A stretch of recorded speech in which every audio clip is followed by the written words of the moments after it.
네, 안녕하세요. 저 다음교육 수학 강사 오주입니다. 네, 제가 이번에 이렇게 영상 촬영하는 거는 이제 여름방학에 시간표 세팅하실 텐데 조금 어떤 거를 좀 유념하셔야 되는가 하는 것과 제가 까는 특강 짤막하게 설명드리고 그리고 제 특강이 어떠한지 이런 거 말씀드리려고 합니다. 근데 제가 일단 지금 부제를 보시면은 이렇게 써놨어요. 고2에 과탐이 폭발하는 시나리오가 있기 때문에 굉장히 잘 해내야 된다. 요 시기에 어떤 체급의 완성이 조금 필요하다, 이런 얘기를 좀 드리고 싶은데, 일단 지금 보인고 2학년이 지금 1학년과 같은 교육과정이죠. 2학년이 지금 그 시작이었잖아요. 이 친구들이 2학년 1학기에 시작하면서 어떤 일이 있었는지를 제가 얘기 드리겠습니다. 자, 대수에 심지어 수능 과목으로 포함되는 확통까지가 2학년 1학기입니다. 할 게 많죠, 수학이. 자, 근데 애들이 대수는 당연히 준비를 열심히 하는데 확통 생각보다 뭔가 학기 중에 좀 덜 하는 걸 볼 수 있었어요. 왜 그런가 하고 보니까 과탐할 게 많다 이거예요. 그래도 확통 한 바퀴 돌린 거 있고 그동안 문제 푼 게 있으니까 과탐은 지금 뭐 겨울방학에 돌리긴 했으나 그래도 뭔가 불안정하다, 그리고 양이 너무 많다 이러면서 과탐에 죽어 나가더라고요. 그래서 이제 학원도 많고 해야 될 과제도 많고 본인 공부하는 과정에서 1학년 때랑 비교도 안 되게 바쁜 이런 거를 겪고 있었는데, 원래 2학년 때부터 1학년보다 훨씬 바빠지는 거는 전교육 과정에 해당하는 지금 3학년 이상의 친구들도 원래 그랬습니다만, 지금 이제 2학년부터 현재 해당하는 1학년까지 이 친구들은 과탐 부담이 진짜 장난 아니에요. 심지어 수능 과목에 들어가지도 않는데 이 1년치에 옛날에 원투가 몰빵되면서 심지어 1학기에 이제 물화생지마다 좀 차이가 있다고는 알고 있지만 물리 같은 경우에 내용이 엄청 많기 때문에 부담이 됩니다, 학생들.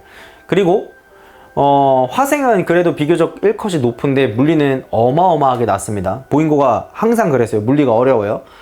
저는 그래서 이 얘기를 꼭 하고 싶은데, 2학년 때 어차피 물리를 선택할 친구들이라면 이번 여름에 물리는 선택지에 좀 들어가 있는 게 좋다, 돌아가는 거에 라는 걸 추천드리고, 그리고 수학이 제가 수학 강사라서 하는 소리가 아니라 당연히 좀 선행을 해야 되거든요. 정규뿐만 아니라 이걸 밟아 나가야 되는데, 그 와중에 물리 플러스 가능하면 과탐 한 과목 더, 당연히 그 이상으로 더 많이 하면 좋고요.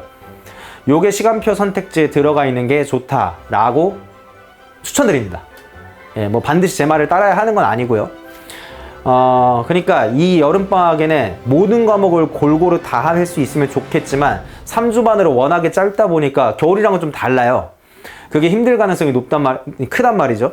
그렇기 때문에 내가 요것만큼은 나중을 생각했을 때 진짜 해놔야겠다는 걸 잘 생각해놔서 그런 것들에 대한 체급을 확실하게 만드는 그런 시간으로 구성하시는 게 여름방학 세팅이 가장 적합하실 겁니다.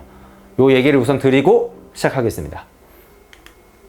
네, 저는 보인고 지금 수업을 계속 해오고 있는 강사입니다. 원래 이제 대치다원에서 수업을 다양하게 해오다가 지금 송파다원으로 일부러 제가 이제 보인에 집중하려고 이렇게 넘어와서 보인 쭉 강의 진행하고 있고, 23, 24, 25뿐만 아니라 올해 뭐 26년 결판이 완전히 난 건 아니지만 제가 아이들 제일 단일반으로서 많이 데리고 진행하고 있는 강사입니다. 그만큼 학생들한테 맞춤 자료도 잘 해주고 있다고 생각하고, 수업도 항상 이제 학교에 맞춰서 학교에서 어떤 변화를 주면 그의 컨텐츠도 빠르게 바꿔서 부교재에 대한 것도 뭐 반영도 높이고 이런 식으로 수업 해오고 있습니다.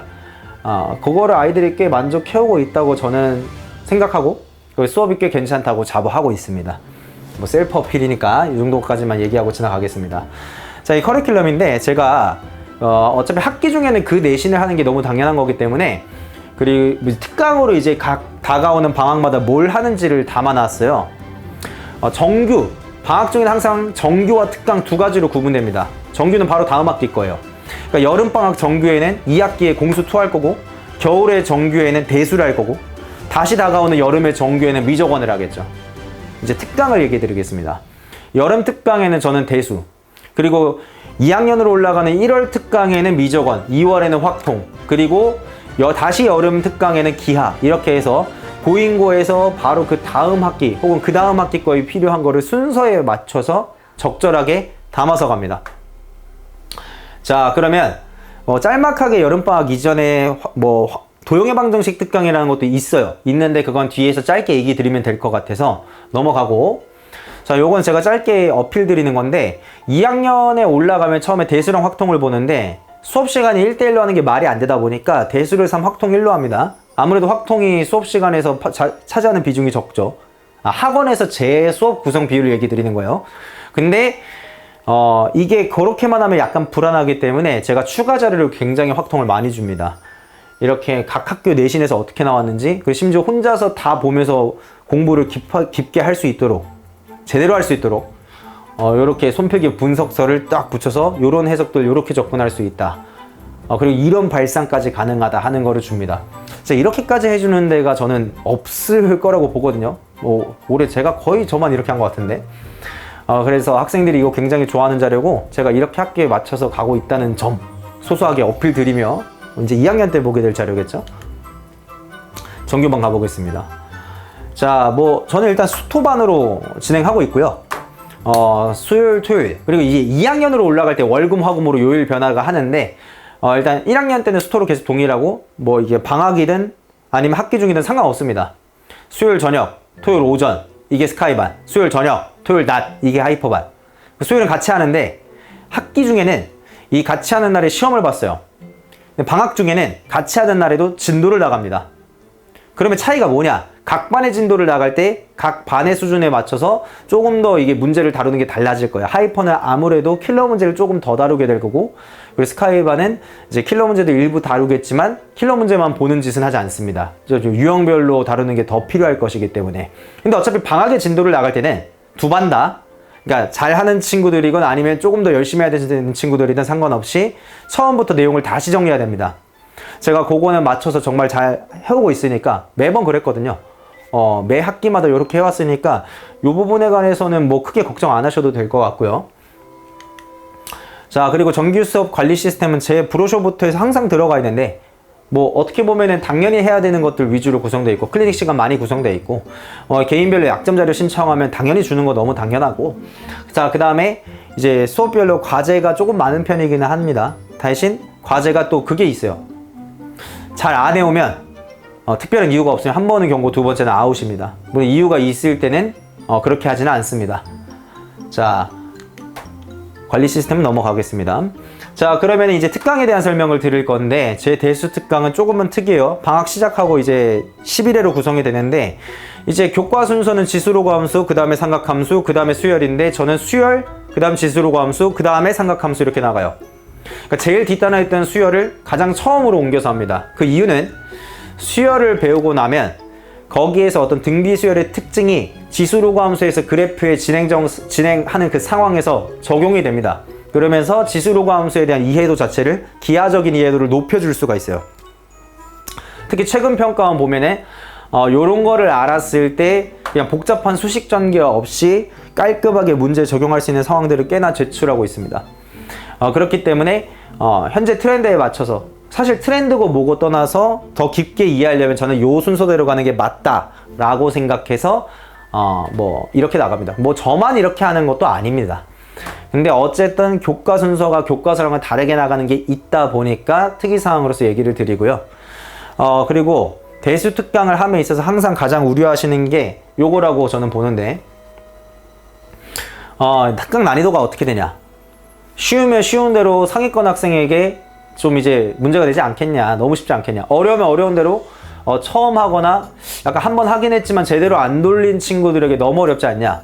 이 두 가지 질문이 저한테 항상 오는데, 근데 항상 이래요. 매번 어떠냐면, 저는 처음부터 끝까지 다뤄요. 이건 정규 수업도 마찬가지고 특강도 마찬가지인 게 무슨 소리냐. 수학 수업은 내용 설명하고 관련된 예제를 풀어보게 하고 설명하고, 즉 내용 설명, 문제풀이, 이게 같이 갈 수밖에 없는데, 저는 문제풀이의 그 예제를 구성할 때 어려운 걸로만 구성하지도 않고 쉬운 걸로만 구성하지도 않습니다. 가장 쉬운 것부터 가장 어려운 것까지가 구성되어 있어요. 다만 이 시즌별로 어려운 문제의 비율이 다릅니다. 지금 여름 같은 경우에는 완전 킬러 문제라 하는 것도 당연히 있지만 그걸로만 구성되어 있지는 않습니다. 근데 이제 겨울에 가게 될 때 이 킬러 문제의 비중은 굉장히 많이 늘어납니다. 킬러 이전에 그냥 약간 고난도다 하는 비중도 많이 늘어납니다. 근데 여름방학에는 암만 이전에 중학교 때 몇 번을 돌렸다 하는 친구들도 허술한 빈틈이 많거나 접근하는 방식에 있어서 다소 아쉬운 부분이 있거나 하는 부분이 많아서 그걸 제 스타일대로 바꿔나가는 과정에 있기 때문에 완전히 쉬운 문제도 그리고 중난이도의 문제도 야 이건 이렇게 접근해야지 하는 거를 보여주면서 갑니다. 그래서 제가 한 번도 그런 적 없어요. 아 너무 쉽다. 구성이 너무 쉽고 이게 내가 할 만하지 못할 정도로 너무 이지하다. 이런 얘기 솔직히 잘 못 들어봤어요. 그러니까 보인고 보면은 이미 고등과정 끝내고 입학하는 친구들도 꽤나 많잖아요. 그런 친구들이 제 수업 듣는 경우도 선배들 중에서도 많았는데 그렇게 쉽다 이건 못 들었습니다.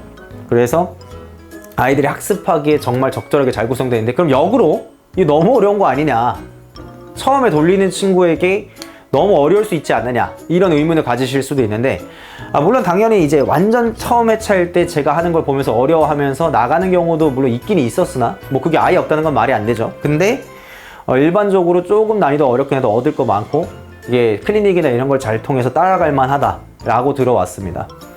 물론 완전 킬러 문제를 다룰 때 1회차인 친구는 좀 어려울 수는 있어요. 근데 제가 킬러 문제를 그냥 제 지적 수준을 뽐내고자 집어넣는 게 아니라 요 시즌에 아무리 어려워도 여기까지 이런 발상을 하면 좋다는 거 위주로 구성이 되어 있기 때문에 좀 힘들 수는 있지만 보통 이제 뭐 너무 어려서 못 쫓아가겠다 이런 얘기는 잘 또 못 들어봤습니다. 물론 있긴 있죠. 그래서 모두에게 조금 괜찮은 강의가 될 수 있지 않을까? 저는 그렇게 생각합니다. 여태까지 꽤나 많은 학생들이 다양하게 친구들이 들어왔고요. 요 얘기를 드리는 이유가 요 특강에 적합할지 아닐지 그게 가장 고민이실 거라서 얘기를 드렸고요. 애초에 컨텐츠 자체도 완전 쉬운 거부터 어려운 거 자체로 또 구성되어 있어요. 그러니까 워크북, 숙제. 그래서 이미 여러 번 돌린 친구는 제일 어려운 문제까지 다 풀어오도록 시키고 있고 막 처음에 입문한 이런 친구들에게는 아직 뒷부분의 킬러 파트의 문제를 주긴 주지만 이게 풀면서 아직은 하지 마라. 풀고 싶으면 풀되 강제하진 않겠다. 여기는 2회차 이상 돌릴 때 나중에 도전해봐라 라고 하고 이제 예를 들어 A, B 시스템이면 B 스텝까지는 좀 강제하는 편입니다. 그렇게 나간다고 봐주시면 되고요. 어쨌든 지금 사고 과정이나 이런 것들에서 엮는 거나 어떻게 읽어야 하는지 발상을 어떻게 접근해야 되는지 이런 부분이 수정해야 되는 것들이 꽤 많아요. 전체 스펙트럼에서. 그래서 이런 것들을 제가 좀 제대로 다 잡아가는 강의라고 봐주시면 될 것 같습니다. 자, 그러면 요거는 단기 특강인데 아이들이 이제 기말고사 끝나고 나서 7월 14, 15, 16 화수목 딱 3일 연속해서 3일 동안 제가 2학기에 공수퇴에서 중간고사 범위에서 핵심이 되는 도방 여기 3일 동안 단기 특강합니다. 여기도 기하적인 상황을 보면서 그래프적인 접근을 해야 되는데 수식으로만 접근한다든지 하는 경우를 이렇게 읽어야 된다, 이렇게 봐야 된다, 기울기를 통한 해석을 이렇게 해야 된다 하는 것들을 전수하는 강의입니다. 요게 제 수업을 아직 안 들어본 친구가 이 수업이 어떨지, 이 수업이 나랑 적합할지, 나랑 맞는지 이런 거를 확인하기에 좋은 강의라고 생각합니다. 꽤나 알차게 구성되어 있을 거고 도움이 많이 될 겁니다. 그래서 한번 해보시면 학생이 아마 판단이 될 겁니다. 같이 갈만하다, 스타일이 할만하다, 아니면 또 안 맞을 수도 있겠죠. 같이 가기 힘들 수도 있겠다, 이런 판단을 할 수 있기 때문에 필요한 강의를 필요한 시기에 좀 짧게 깔아봤다 이렇게 얘기 드릴 수 있고요. 앞에 보시면 제가 패스했던 게 있어요. 특강 관리 시스템인데 저 단기 특강이든 대수든 마찬가지인데 어쨌든 클리닉도 꽤 많이 구성되어 있고 과제도 적절하게 나갑니다. 근데 정규반이랑 좀 차이는 아무래도 이제 수학은 정규가 우선이고 특강은 당연히 좀 열심히 해야 되는데 여기는 막 과제를 2번 안 해오면 아웃 이렇게까지 하진 않아요. 못 해올 수도 있다는 걸 인정합니다. 왜냐하면 이 방학 때 대수를 돌리긴 돌려야 되지만 과학 자체를 뭐 3, 4개까지 하는 친구들도 있을 거예요. 근데 그 중에서도 막 얘가 어떤 과목이 너무 약해서 거기에 더 초점을 맞추거나 이런 경우도 있을 수 있기 때문에 최소한의 양만 해오면은 그래도 막 뭐라고 하진 않습니다. 물론 학생들 앞에서는 굉장히 뭐라 하고 이제 꼭 해와야 된다 이렇게 얘기를 하는데 이걸로 막 아웃을 시키진 않는다. 특강으로 요 얘기는 드리겠습니다. 특강도 마찬가지로 내가 이제 과제를 해오다 보니까 이 유형이 너무 약해, 시험을 보다 보니까 이게 너무 약해, 요거만 관련해서 좀 더 많이 뽑아달라 라고 하면 그렇게 뽑아줍니다. 자, 그러면 이제 뒤로 와서 만약에 이제 여름방학에 제 대수 특강과 정규반을 다 하게 된다고 하면 이런 시간표가 쓰입니다. 토요일은 이제 스카이반이냐 하이퍼반이냐에 따라서 오전 오후가 다르고요. 요거는 제가 매번 수능 수업 후에 수능 끝난 날에 바로 다음 날에 2학년이거든요. 목요일에 수능 보면 2학년 금요일에 하는데 그때 공통 영역 매번 다룹니다. 매번 풀기하고 해설하는데 그 촬영해둔 영상입니다. 바로 작년에. 그래서 어떤 식으로 수업하는지 궁금하시면은 요 QR코드 촬영 이제 보시면 확인하실 수 있는데, 유튜브 스튜디오를 제가 확인해 보면 평균 머무르는 시간이 한 5초 정도 되더라고요.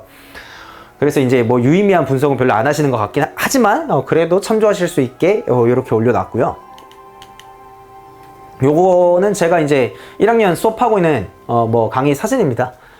매번 사실 이제 강사들 요런 거 원래 찍어야 되는데 제가 PPT 3년간 요 사진을 갱신 안 했어요. 지금 졸업한 07 친구들로 맨날 사진 구성되어 있었는데 드디어 3년 만에 좀 변화 있습니다. 예, 지금 10 친구들입니다. 이제 막 1학년.